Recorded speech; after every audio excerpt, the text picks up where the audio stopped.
বন্ধুরা, আজকে আপনাদের সঙ্গে সুজি দিয়ে দারুণ একটা স্ন্যাক্স রেসিপি শেয়ার করব। এই রকমভাবে একবার স্ন্যাক্স বানিয়ে খেয়ে দেখুন, চপ সিঙ্গারা খাওয়া ভুলে যাবেন। তো চলুন বন্ধুরা, সুজি দিয়ে কিভাবে এগুলো তৈরি করেছি দেখে নেওয়া যাক। প্রথমে চুলার মধ্যে একটা কড়াই বসিয়ে দিলাম, দিয়ে দিলাম 1 চামচ সরিষার তেল। আপনারা চাইলে সাদা তেলটাও ব্যবহার করতে পারবেন।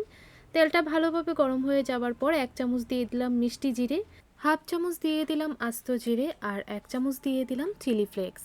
এখন এই মশলাটাকে ভালো করে ভেজে নিতে হবে। আর মশলাটা যেন পুড়ে না যায় সেদিকেও লক্ষ্য রাখবেন, না হলে কিন্তু এই চপগুলো বা স্ন্যাক্সগুলো খেতে ভালো লাগবে না। তো মশলাটা ভালো করে ভেজে নেওয়ার পর দিয়ে দিলাম 1 গ্লাস জল। আপনারা পরিমাণ বুঝে জলটা দিয়ে দেবেন। আর হাফ টিস্পুন দিয়ে দিলাম নুন, হাফ টিস্পুন দিয়ে দিলাম হলুদের গুঁড়ো। এখন জলটার মধ্যে দেখুন ভালো করে কিন্তু বলক চলে এসেছে। এখন এখানে আমি যতটুকু জল দিয়েছি সমপরিমাণ সুজি দিয়ে দিলাম। সুজিটা অল্প অল্প করে মিশিয়ে নিচ্ছি। একেবারে দিয়ে দিলে সবটা মেশাতে কষ্ট হবে, তাই আমি দুইবারে সুজিটা দিয়ে ভালো করে মিশিয়ে নিলাম।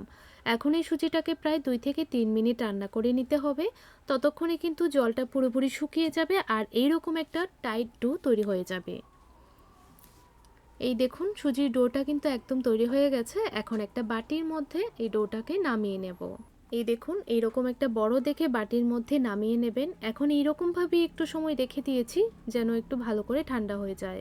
দিয়ে দিলাম বড় সাইজের 2টো সেদ্ধ আলু, ভালো করে ম্যাশ করে দিয়ে দিলাম। আর দিয়ে দিচ্ছি হাফ টিস্পুন নুন, হাফ টিস্পুনের চেয়েও একটু বেশি চিলি ফ্লেক্স। চিলি ফ্লেক্সটা আপনারা পরিমাণ বুঝে দিয়ে দেবেন, ঝাল কতটুকু খেতে পছন্দ করেন।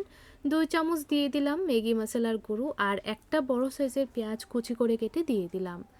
আপনারা চাইলে এখানে কাঁচা লঙ্কা কুচিও ব্যবহার করতে পারবেন বা গাজর গ্রেট করে দিয়েও কিন্তু ব্যবহার করতে পারবেন। তো ভালো করে মেখে নেওয়ার পর এখন হাতটা ভালো করে ধুয়ে নিয়েছি, তারপর হাতের মধ্যে অল্প একটু তেল মেখে এরকম রোলের মতো করে বানিয়ে নিচ্ছি।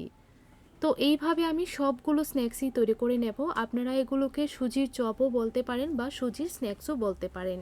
এই দেখুন, ঠিক এরকমভাবে তৈরি করে নিতে হবে। এই দেখুন বন্ধুরা, কতগুলো স্ন্যাক্স আমার তৈরি হয়ে গেছে। আপনারা চাইলে এরকমভাবে বানিয়ে ফ্রিজের মধ্যে একটা এয়ারটাইট বয়ামের মধ্যে রেখে দিতে পারবেন 1 সপ্তাহের জন্য। যখনই ইচ্ছে চাইবে তখনই ভেজে খেতে পারবেন। তো এখন আমি এই স্ন্যাক্সগুলো তৈরি করার জন্য একটা ছোট বাটির মধ্যে নিয়ে নেব 2 থেকে 3 চামচের মতো কর্নফ্লাওয়ার। কর্নফ্লাওয়ার আপনাদের হাতের কাছে না থাকলে এখানে ময়দাও ব্যবহার করতে পারবেন। সামান্য একটু দিয়ে দিলাম জল। এখন খুব ভালো করে মিশিয়ে নিতে হবে আর একটা পাতলা ঘোল বানিয়ে নিতে হবে। এই দেখুন, ঠিক এরকম পাতলা করে আপনারা ঘোলটা বানিয়ে নেবেন। তো ভালো করে স্ন্যাক্সটা আমি ডিপ করে নিয়েছি। এখন আমি ব্রেড গামসের উপর স্ন্যাক্সটাকে নিয়ে নিলাম। ব্রেড গামস দিয়ে খুব ভালো করে এটাকে কোট করে নিতে হবে। আর এই ব্রেড গামসগুলো আমি ঘরেই বানিয়েছি, আপনারা চাইলে দোকানের ব্রেড গামস দিয়েও কিন্তু তৈরি করতে পারবেন। তো দেখুন, সবগুলো কিন্তু আমার তৈরি করা হয়ে গেছে। আপনারা চাইলে এই পর্যন্ত বানিয়েও কিন্তু ফ্রিজের মধ্যে স্টোর করে রেখে খেতে পারবেন। যখনই ইচ্ছে করবে তখনই তেলের মধ্যে ভেজে খেয়ে নিতে পারবেন। 1 সপ্তাহ স্টোর করে রাখতে পারবেন, একদমই কিন্তু খারাপ হবে না। একটা এয়ারটাইট বয়ামের মধ্যে রেখে দেবেন ডিপ ফ্রিজের মধ্যে, যখনই ইচ্ছে করবে তখনই বের করে খেয়ে নেবেন। তো একটা কড়াইয়ের মধ্যে পরিমাণ মতো তেল ভালো করে গরম করে নিয়েছিলাম। এখন এক এক করে সবগুলো স্ন্যাক্স দিয়ে দিলাম। আর তেলটাকে কিন্তু অবশ্যই ভালো করে গরম করে নিতে হবে, যেহেতু এগুলো সুজির স্ন্যাক্স, না হলে কিন্তু তেলের মধ্যে দেওয়ার সঙ্গে সঙ্গেই ভেঙে যাবে। তাই অবশ্যই আপনারা এই টিপসটা ফলো করবেন, তেলটাকে ভালো করে গরম করবেন তারপর দেবেন। তো কিছুক্ষণ এইভাবে রেখে দিয়েছিলাম। এখন দুটো সাইডেই উল্টিয়ে পাল্টিয়ে ভালো করে ভেজে নিচ্ছি। তো দেখুন বন্ধুরা, এই স্ন্যাক্সগুলো ভাজা হয়ে গেছে। যখন দেখবেন এইরকম একটা সুন্দর কালার চলে এসেছে তখনই আপনারা তেল থেকে ছেঁকে নামিয়ে নেবেন।